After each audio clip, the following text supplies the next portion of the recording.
When I first boarded the flight from Chicago to London, I was convinced I had this country entirely figured out. In my head, the United Kingdom was just this cute, tiny, flat little island where everyone lived in postcard perfect villages, drank tea, and spoke with posh accents. I thought, how hard can it be to navigate a place that is smaller than the state of Oregon? Back in the US, we are used to massive states, endless straight highways, and incredibly simple borders, so I assumed British geography would be a total breeze. I was literally shocked to find out how wrong I was. After living here as an expat, I have realized that British geography is actually a mind-bending, head-spinning maze of ancient history, hidden legal borders, and extreme regional variations that completely shattered my American brain. We need to talk about this because the way we as Americans view this island from across the Atlantic is almost entirely incorrect. Before I moved here, I used to tell everyone back home that I was traveling to England, even when my itinerary included a trip up to Edinburgh. I thought those terms were basically interchangeable. That brings us directly to the first major geographical blunder that almost every single American makes. Number 9, the Great England, Great Britain, and United Kingdom confusion. This is the ultimate entry-level mistake, but it is one that can land you in some seriously awkward social situations if you get it wrong in public. Back in the US, we tend to use the word England as a synonym for the entire country, but here is the truth: England is just one of the nations on this island. Great Britain is a geographical term, not a political one. It refers to the physical island itself, which contains 3 distinct countries: England, Scotland, and Wales. The United Kingdom, on the other hand, is the actual political sovereign state, and its full official name is the United Kingdom of Great Britain and Northern Ireland. If you call someone from Scotland or Wales English, you are not just getting the geography wrong, you are walking face first into an ancient cultural and historical minefield. People here are incredibly proud of their distinct national identities. In America, our state borders are mostly administrative lines on a map, but over here, these borders represent separate ancient kingdoms with their own legal systems, educational structures, and even national languages like Welsh and Scottish Gaelic. Learning to separate the geography of the island from the politics of the sovereign state was my very first major lesson, and it completely changed how I look at the map. Once you finally understand the political borders, you then have to deal with the sheer illusion of scale on this island, which is our next major misconception. Number 8, the size and scale driving illusion. When Americans look at a map of the globe, the UK looks absolutely microscopic compared to North America. Because of this, we assume that traveling from one end of the country to the other is a casual afternoon drive. Before I moved, I genuinely planned a weekend trip where I thought I would spend Friday night in London, drive up to Edinburgh on Saturday morning for lunch, and then explore the Scottish Highlands on Sunday before heading back. In the US, driving 400 miles is a standard, stress-free road trip. You set your cruise control to 70 miles per hour on a flat, straight, 6-lane interstate highway, grab a massive iced coffee, and coast for 6 hours without a single worry. In the UK, trying to drive 400 miles is an absolute marathon. The infrastructure here is built around medieval towns and ancient trade routes, meaning the roads are incredibly winding, narrow, and crowded. You are constantly navigating endless roundabouts, speed cameras, average speed check zones, and sudden traffic bottlenecks that can turn a simple 4-hour journey into a grueling 8-hour test of physical and mental endurance. Motorway driving here requires constant active focus, and if you wander off the major highways, you are suddenly dealing with single-track country lanes with stone walls on either side. The scale is completely different because the land is so densely packed with history and geography, which makes every single mile feel twice as long as an American mile. This brings us to the next big shock I experienced, which is how the country is actually structured outside of its most famous city. Number 7. The belief that London is the center of the geographical universe. Before moving here, my entire mental image of the UK was essentially just London. I pictured a sprawling metropolis of red buses, historic bridges, and rainy streets, surrounded by maybe a few miles of flat green farmland where sheep lived. I assumed that the rest of the island was just a quiet, uniform extension of the capital, but the geographic diversity of this place is absolutely mind-blowing, and it changes completely the moment you leave the London orbit. You have the wild, rugged coastal cliffs of Cornwall in the far southwest, the towering volcanic peaks of the Lake District in the north, the sweeping valleys of Wales, and the dramatic ancient glens of the Scottish Highlands. Each of these regions has its own unique terrain, climate, and local culture. To assume that London represents the geography of the UK is like assuming that New York City represents the geography of the entire United States.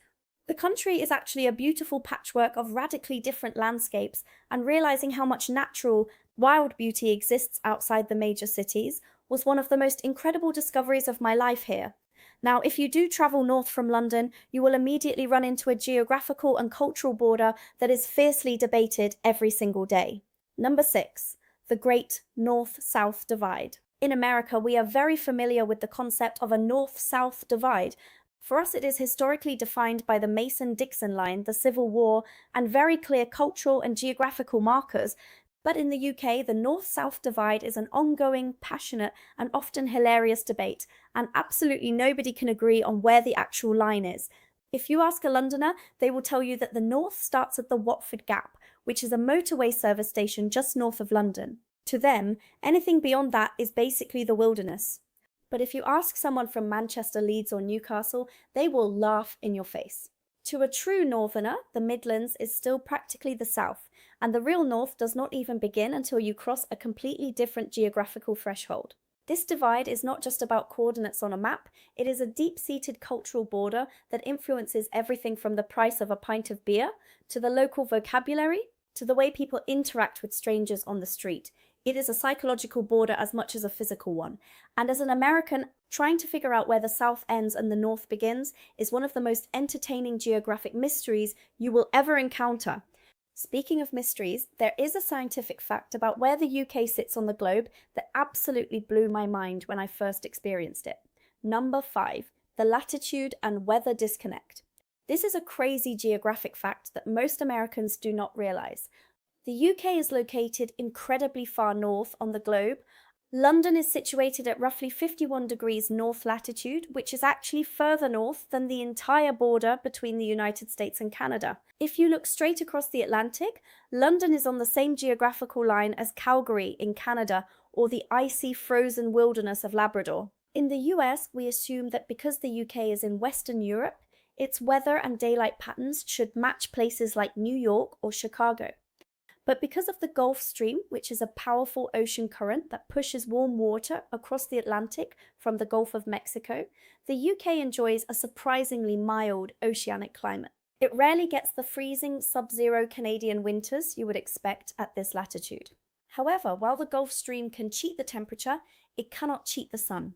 The latitude dictates the daylight, and the seasonal shifts here are absolutely wild.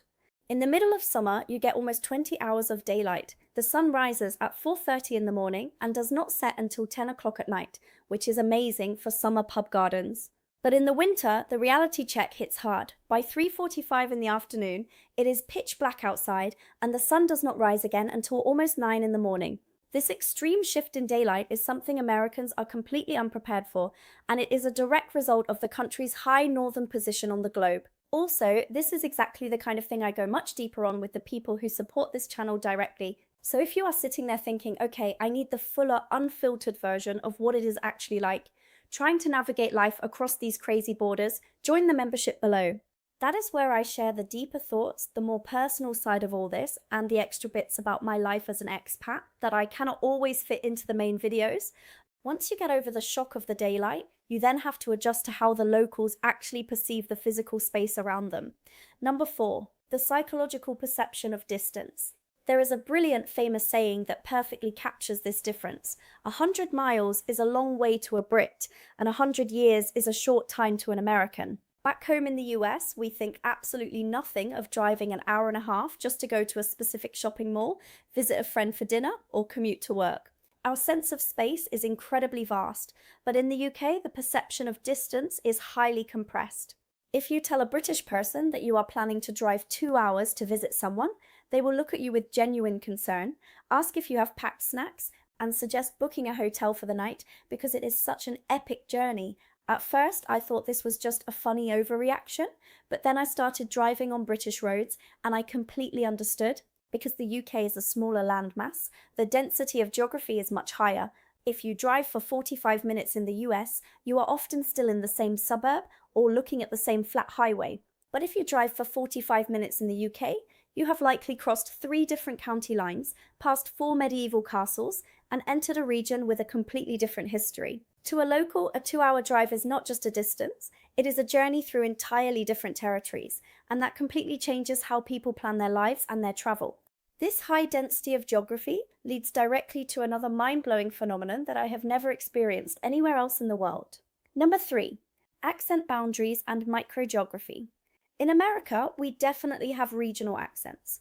We have the Southern drawl, the Boston accent, the Midwestern accent, and the New York accent. But these linguistic shifts take hundreds, sometimes thousands of miles to develop.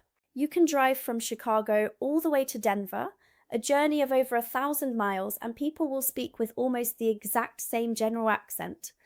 In the UK, the sheer density of accent variation is completely shocking. The accent, the local dialect, and the regional slang change drastically every 15 to 20 miles. You can cross a river, walk to the next valley, or drive for 20 minutes down the road, and the people will speak with a completely different vocabulary and pronunciation. If you travel from Liverpool, where they speak with the famous Scouse accent, just 15 miles across the River Mersey to the Wirral, the accent completely shifts.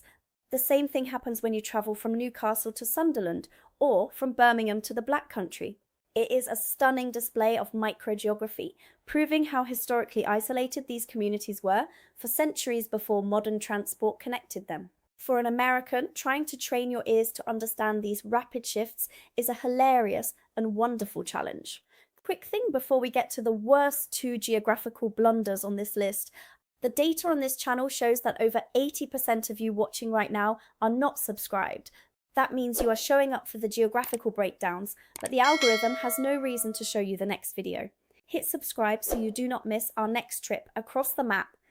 Now we are moving on to the final 2 misconceptions, which are easily the most common and the most politically sensitive. Number 2. The island of Ireland and the sovereign border, confusion. This is perhaps the most complex and politically sensitive geographical mistake that Americans make, and we make it constantly. Many Americans do not realize that the physical island of Ireland is split into 2 completely separate political entities. You have the Republic of Ireland, which is a fully independent sovereign nation, a member of the European Union, and uses the euro as its currency. Then, in the northeastern corner of the island, you have Northern Ireland, which is a part of the United Kingdom, uses the British pound, and is politically tied to London. Assuming that the entire island of Ireland is part of the UK, or using the blanket term the British Isles to describe the entire archipelago in front of someone from the Republic of Ireland, can lead to incredibly awkward and uncomfortable situations. The political geography of these islands has been shaped by centuries of intense, complex, and often painful history, and the borders here are not just lines on a map. They represent deep-seated political, social, and cultural realities. Getting these borders wrong is not just a simple mistake. It shows a complete lack of understanding of the history of the region, which is why it is so important for travelers to study the map before they arrive. And finally, we have the misconception that completely shocked me when I first traveled to the coast of this island. Number 1, the coastline paradox and the reality of British beaches. Because the UK is an island nation, it has an incredibly long, rugged, and beautiful coastline stretching over 11,000 miles. But when Americans think of beaches, our minds immediately go to the soft golden sands of California, the tropical warmth of Florida, or the sunny shores of Hawaii. We picture palm trees, warm ocean water, and sunbathing in swimsuits. So when Americans hear about British beach culture, they expect a similar experience. But when you actually visit a famous British seaside town like Brighton, Blackpool, or Scarborough, you are met with a hilarious and wonderful reality check. Instead of soft sand, many of the most famous beaches here are covered in large, smooth, grey pebbles called shingle. The water of the North Sea or the Atlantic is absolutely freezing, often hovering around 50 degrees, and the wind is usually howling. Instead of sunbathing in bikinis, you will see local families sitting in heavy winter coats, huddled behind striped canvas windbreaks to shield themselves from the freezing sea breeze, while happily eating fish and chips and trying to stop the giant seagulls from stealing their food. Yet the seaside occupies a massive legendary place in British culture. It is a geographic treasure that represents nostalgia, family holidays, and a unique way of embracing the elements. Understanding the reality of the British coast And learning to love a pebble beach in a raincoat is the ultimate sign that you have finally accepted the beautiful, quirky reality of British geography. If you are enjoying this and want to support me and my content, please hype up this video by leaving a comment, smashing that like button, and sharing it with your friends. It really shows the love, and it helps get these videos out to more people who are trying to figure out this amazing island just like I am. Living here has completely opened my eyes to how rich, complex, and beautiful the geography of this small island truly is, and I would not trade my expat adventures here for anything.